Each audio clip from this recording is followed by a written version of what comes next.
Sur les télévisions, l'évolution des choses. Oui, je me suis tenu informé à la fois avec le ministre de l'Intérieur, qui lui suivait depuis la place Beauvau l'évolution des manifestations, et puis j'ai regardé la télévision, comme beaucoup de Français, pour me tenir informé. Cette mobilisation, 300 000 personnes, vous dites quoi? Ça provoque quoi chez vous? De la stupeur, de l'inquiétude, ou vous vous dites, bon, finalement, à chaque fois qu'on réforme en France, ça mobilise les gens dans la rue, c'est normal, c'est comme ça que ça se passe? En regardant ce qui se passait hier, j'ai été frappé par plusieurs choses. D'abord, et vous l'avez dit dans le reportage qui a précédé, le caractère inédit de ces manifestations. Inédit parce que, d'abord, je pense que beaucoup des gens qui ont manifesté, beaucoup des gilets jaunes, manifestaient pour la première fois. Parce qu'aucun leader ne s'impose, vous l'avez dit également. Parce que on a entendu, au cours de ces manifestations, de la colère, mais on a aussi entendu de la souffrance, l'absence de perspective, l'idée que les pouvoirs publics... Vous en sentez responsable? Attendez, je termine. L'idée que les pouvoirs publics, depuis longtemps, ne répondaient pas aux inquiétudes et aux sentiments de déclassement, et peut-être même d'abandon, les mots sont forts, mais je crois que c'est vrai, que ressentait une partie de la population qui manifestait hier. Donc, je l'ai entendu. Et d'ailleurs, vous aurez remarqué aussi que la façon dont se sont déroulées ces manifestations est assez variée. Il y a des endroits, vous les avez montrés, où ça s'est passé de façon plutôt bon enfant. Il y en a d'autres où ça a été très violent. Avec un mort, 400 blessés, 282 interpellations. D'ailleurs, vous sentez-vous responsable de ces violences, comme certains membres de l'opposition l'affirment? Écoutez, je suis toujours assez distant avec les partis politiques lorsqu'ils essaient de récupérer des mouvements populaires et spontanés. Donc pas responsable. Je trouve que ceux, heureusement ils ne sont pas nombreux, mais ceux qui ont voulu utiliser le décès dramatique de cette manifestante en Savoie ont eu véritablement un comportement indécent. Voilà, je le dis comme je le pense. Cette manifestation, en l'occurrence celle où se trouvait cette malheureuse, n'était pas déclarée. Nous avions indiqué, non pas du tout pour les contrôler, mais pour faire en sorte qu'elles puissent être sécurisées, qu'il fallait déclarer ces opérations. Et encore une fois, la sécurité a été une constante de notre attitude. Et je voudrais dire un mot. En France, la liberté d'expression, elle est garantie. La liberté de manifestation, elle est garantie. Ce sont des droits. Il faut se battre pour les garder. Je n'ai aucun problème là-dessus. Mais la France, c'est la liberté d'expression, la liberté de manifestation, mais c'est pas l'anarchie. Et on a vu hier, pardon, monsieur Delahousse, on a vu hier des scènes, pas partout, je mets pas tout le monde dans le même sac, mais on a vu hier, on a vu aujourd'hui des scènes qui relevaient de l'anarchie, qui relevaient de la pression, qui relevaient de la violence. De Français qui finalement, les uns contre les autres, entre guillemets, exprimaient une forme de colère et de désespérance aussi. Si les Français, les uns contre les autres, se mettent à se taper dessus, c'est qu'il y a un problème profond, fondamental, vous l'avez exprimé, vous allez y répondre? Mais nous essayons d'y répondre. C'est le rôle des responsables politiques que d'y répondre. C'est la raison pour laquelle Emmanuel Macron s'est présenté à l'élection présidentielle. C'est la raison pour laquelle il a fixé un cap qui d'ailleurs recoupe assez largement un certain nombre de choses qui ont été exprimées hier. La nécessité de baisser les prélèvements obligatoires, les impôts, les taxes, le ras-le-bol fiscal qui a été exprimé. C'est vrai, je suis pas sûr qu'il n'y ait qu'un ras-le-bol fiscal qui a été exprimé hier. Mais il y a un ras-le-bol fiscal. Il y a un ras-le-bol fiscal, évidemment que je vous comprends. l'assumez? Mais non seulement je le comprends, mais un des engagements qui a été pris et qui sera tenu, monsieur Delahousse, par ce gouvernement, c'est de faire en sorte qu'à la fin du quinquennat, et dès cette année, le niveau d'impôts et de taxes, on dit parfois les prélèvements obligatoires, diminue. Vous comprenez que votre temps politique, le vôtre aujourd'hui, de dire aux Français, bon, on va travailler pour vous, pour dans 30 ans, la transition écologique, ce sera pour vos enfants. Ils ont besoin de choses concrètes, on les entend. On va les écouter juste. Écoutons les Gilets jaunes et après vous réagissez. Merci. C'est la hausse de la taxe sur les carburants qui les a précipités sur les routes. Un détonateur pour Guy Meunier, 51 ans, agent de fabrication. Je fais une quarantaine de kilomètres par jour, j'ai vraiment un impact sérieux sur mon salaire. Il y a tout qu'on monte, les taxes, il y a tout, quoi. Il n'y a pas que l'essence, c'est un global, c'est un ras-le-bol global des choses, quoi. Et les mesures avancées par le gouvernement pour compenser semblent loin de satisfaire Patrick Rillon, 66 ans, retraité. Ce que M. Macron n'a pas compris, c'est que nous avons un certain salaire et il n'est pas extensible. Alors on n'a pas les moyens de changer de voiture comme il le désire, on n'a pas les moyens de changer de chaudière comme il le désire. J'ai eu un peu la retraite de bonne heure, pour une certaine raison, et je pensais pouvoir en profiter, et je vois qu'aujourd'hui je peux pas en profiter comme je veux. Un pouvoir d'achat en baisse, c'est ce que ressentent les Gilets jaunes, comme Marie-Christine Godineau, 66 ans, retraitée, Elle touche 800 € par mois. Je me chauffe pas pour le moment alors que j'ai froid. C'est pas normal. J'ai travaillé pendant 42 ans pour en arriver là. Non, c'est pas normal. J'ai jamais manqué le travail, rien du tout. Et j'ai une petite retraite de misère. Pareil pour Agnès Dumaine, 33 ans, employée dans la restauration au SMIC. Je paye des impôts sur un SMIC. Moi, je trouve pas ça normal. On est en couple et à deux, on s'en sort pas, on part pas en vacances. Tous les fins de mois, on galère à faire nos courses. On nous avait promis par rapport à la taxe d'habitation, ça allait baisser. On a gagné 20 €. Waouh, pour moi, c'est minime. C'est honteux pour moi. Tous ont ou ont eu une vie active, employés, petits salariés, l'impression d'être les oubliés des réformes. Alors, vous venez de nous le dire, finalement, vous les entendez, vous les comprenez, même le ras-le-bol fiscal, vous les comprenez. Est-ce que vous êtes en capacité ce soir de nous annoncer quelque chose, une baisse, une aide, quelque chose de concret pour eux? Ce que je veux dire, c'est que le cap que nous avons fixé... Cap, je l'ai compris, on l'a compris dans des émissions politiques. Le cap, il est bon et nous allons le tenir. Et c'est pas quand ça souffle qu'il faut changer de cap. Donc, croyez-moi, le cap fixé par le président... le cap fixé par le président, nous allons le tenir. Il le faut. L'objectif fixé au gouvernement par le président de la République, c'est de baisser les prélèvements obligatoires, les impôts, les taxes. C'est de revaloriser. Non, mais ça a commencé cette année, monsieur Delahousse. C'est de revaloriser le travail. Vous entendez bien qu'ils ne le ressentent pas, les Français, en tout cas les plus modestes d'entre eux.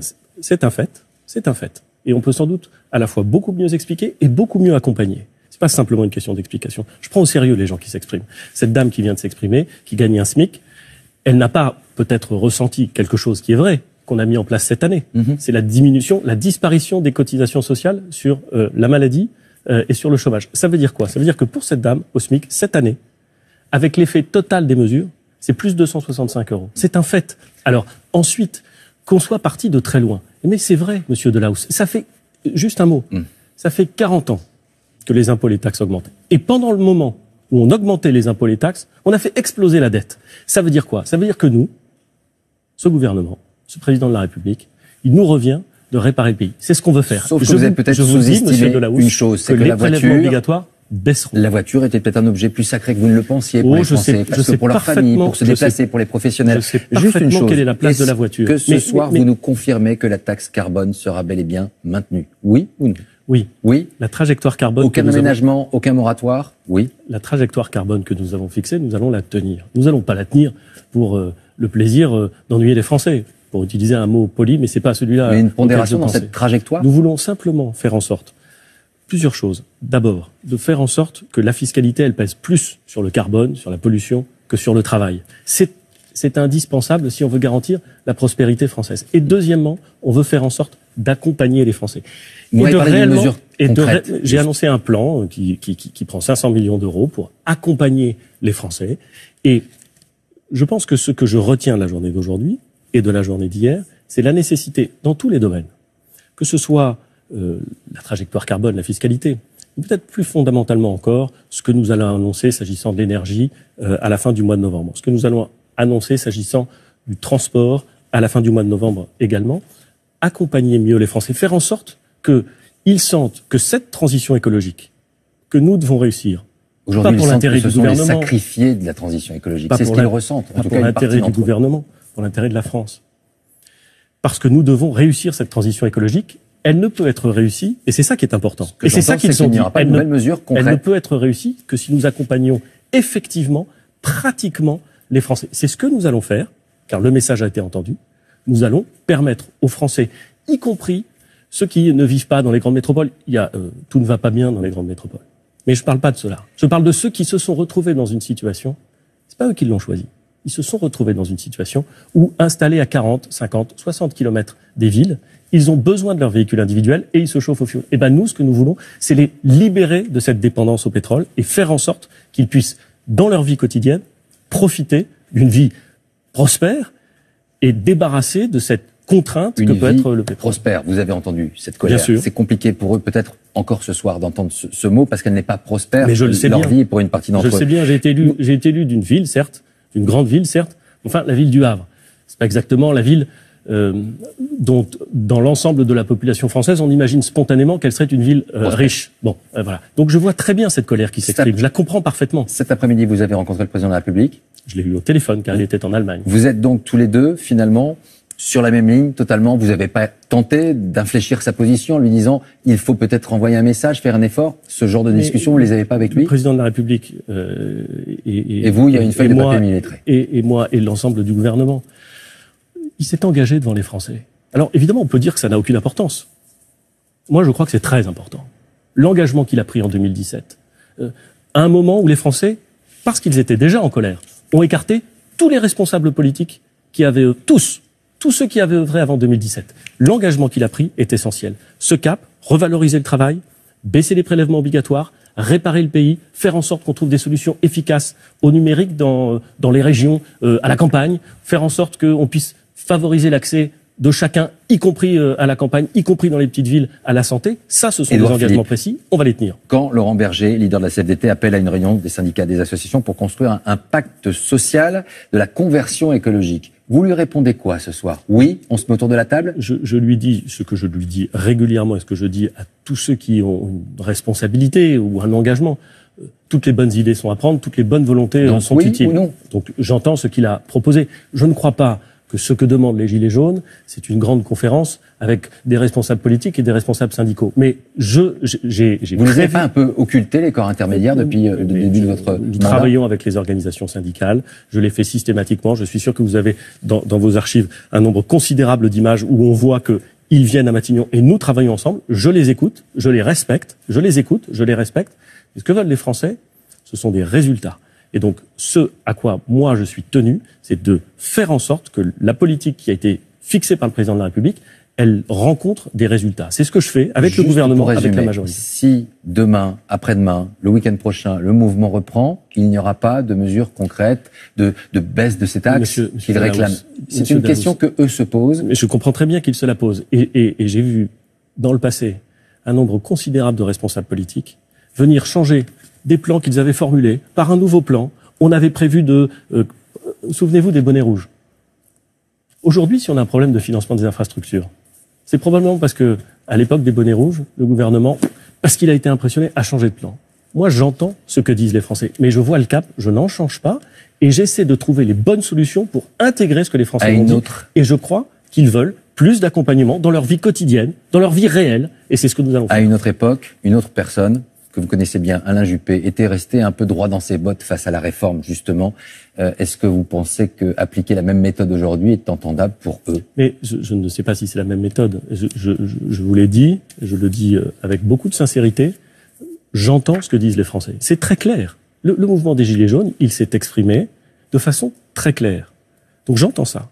Mais je dis aussi que un gouvernement qui changerait de pied en permanence, qui zigzaguerait au gré des difficultés, il ferait ce qu'ont fait beaucoup trop de gouvernements par le passé, et il ne conduirait pas la France là où elle doit être conduite. Et c'est tenable jusqu'à la fin du quinquennat, cette position-là. C'est à la fin du quinquennat qu'on verra si effectivement les engagements que nous avons pris, ils ont été tenus, et s'ils ont produit les résultats. Et, Monsieur Delahousse, je le dis avec beaucoup d'humilité, mais aussi avec beaucoup de conviction et beaucoup de détermination, ils vont produire des résultats. Merci Édouard Philippe d'être venu sur le plateau de France 2 ce soir. Justement, autre tension, autre colère ressentie à quelques jours du congrès des maires de France. Selon une enquête, 1 maire sur 2 ne souhaite pas se représenter lors des municipales de 2022. C'est vous qui vous rendrez là-bas, c'est pas le président de la République. J'y serai jeudi prochain. C'est vous qui recevrez donc les sifflets à la place du président de la République. Mais j'aurai une discussion avec les maires de France que je connais, que j'aime beaucoup, et je suis certain que ça se passera très bien parce que les maires sont des élus et ils sont déterminés, mais ils sont aussi respectueux de leurs concitoyens. Alors, illustration de ces doléances, de ces